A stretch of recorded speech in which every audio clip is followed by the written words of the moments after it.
دوستو آج کی اس ویڈیو میں ہم آپ کے ساتھ حضرت حذیفہ رضی اللہ تعالیٰ عنہ کی جاسوسی کا واقعہ شیئر کریں گے۔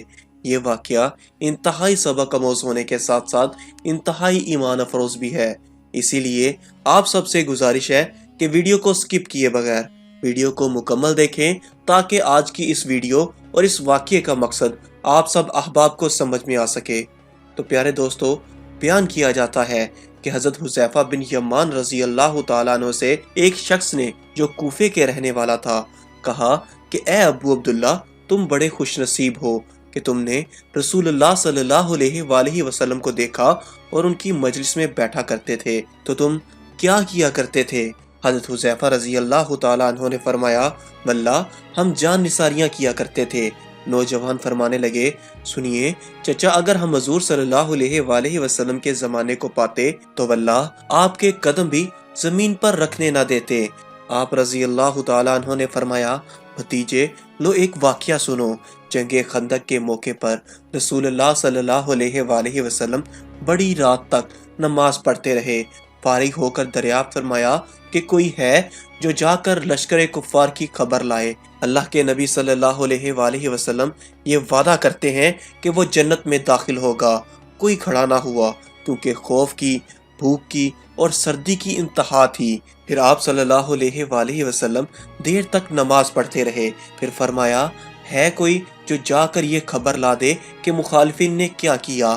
اللہ کے رسول صلی اللہ علیہ وآلہ وسلم اسے مطمئن کرتے ہیں کہ وہ ضرور واپس آئے گا، اور میری دعا ہے کہ اللہ تعالیٰ اسے جنت میں میرا رفیق کرے گا۔ اس بار بھی کوئی کھڑا نہ ہوا، اور کھڑا ہوتا بھی کیسے؟ بھوک کے مارے پیٹ کمر سے لگے ہوئے تھے، سردی کے مارے دانت بج رہے تھے، خوف کے مارے پتے پانی ہو رہے تھے۔ بالآخر میرا نام لے کر رسول اللہ صلی اللہ علیہ وآلہ وسلم نے آواز دی۔ اب تو کھڑے ہوئے بغیر چارہ ہی نہیں تھا۔ فرمانے لگے، حذیفہ تو جا اور دیکھ کہ وہ اس وقت تک کیا کر رہے ہیں، دیکھ جب تک میرے پاس واپس نہ پہنچ جائے کوئی نیا کام نہ کرنا۔ میں نے بہت خوب کہہ کر اپنی راہ لی اور جرأت کر کے مشرکوں میں گھس گیا۔ وہاں جا کر عجیب حال دیکھا کہ دکھائی نہ دینے والے اللہ کے لشکر اپنا کام پھرتی سے کر رہے ہیں۔ چولہوں پر سے دیگیں ہوا نے الٹ دی ہیں، خیموں کی چوبیں اکھڑ گئی ہیں، آگ جلا نہیں سکتے، کوئی چیز اپنے ٹھکانے نہیں رہی۔ اسی وقت ابو سفیان کھڑا ہوا اور بلند آواز میں کہنے لگا کہ اے قریشیو، اپنے اپنے ساتھی سے ہوشیار ہو جاؤ، اپنے ساتھی کو دیکھ بھال لو، ایسا نہ ہو کہ کوئی غیر کھڑا ہو۔ میں نے یہ سنتے ہی میرے پاس جو ایک قریشی جوان تھا اس کا ہاتھ پکڑ لیا اور اس سے پوچھا، تو کون ہے؟ اس نے کہا، میں فلاں بن فلاں ہوں۔ میں نے کہا، اب ہوشیار رہنا۔ پھر ابو سفیان نے کہا، قریشیو، ہم اس وقت کسی ٹھہرنے کی جگہ پر نہیں ہیں، ہمارے مویشی، ہمارے اونٹ ہلاک ہو رہے ہیں۔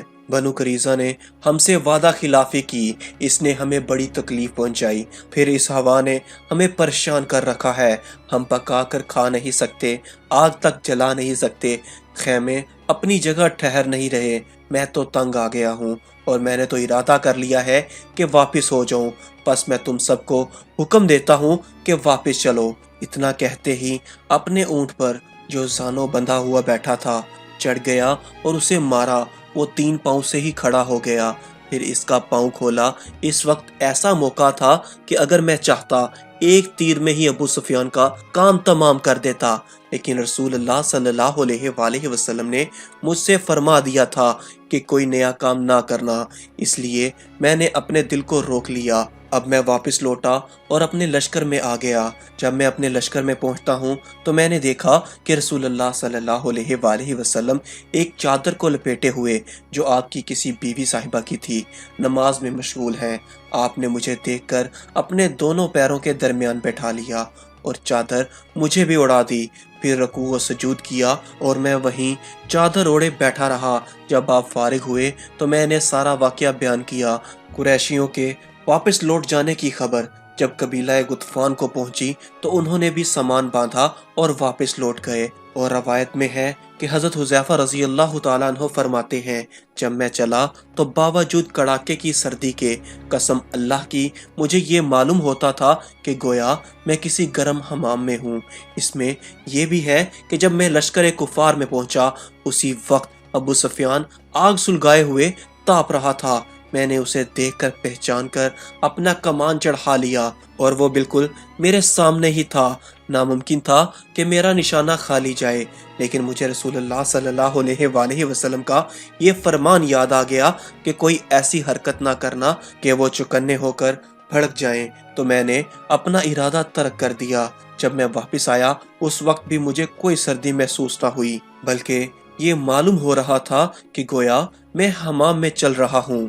ہاں، جب حضور صلی اللہ علیہ وآلہ وسلم کے پاس پہنچ گیا بڑے زور کی سردی لگنے لگی اور میں کپ کپانے لگا تو حضور صلی اللہ علیہ وآلہ وسلم نے اپنی چادر مجھ کو اڑا دی اور میں جو اوڑھ کر لیٹا تو مجھے نیند آ گئی اور صبح تک سویا رہا۔ پھر صبح خود رسول اللہ صلی اللہ علیہ وآلہ وسلم نے مجھے یہ کہہ کر جگایا، اے سونے والے بیدار ہو جا۔ اور روایت میں یہ بھی ہے کہ جب اس تابعی نے کہا کہ کاش کہ ہم رسول اللہ صلی اللہ علیہ وآلہ وسلم کو دیکھتے اور آپ کے زمانے کو پاتے، تو حذیفہ رضی اللہ تعالیٰ عنہ نے کہا کہ کاش تم جیسا ایمان ہمیں بھی نصیب ہوتا کہ باوجود نہ دیکھنے کے پورا اور پختہ عقیدہ رکھتے ہو۔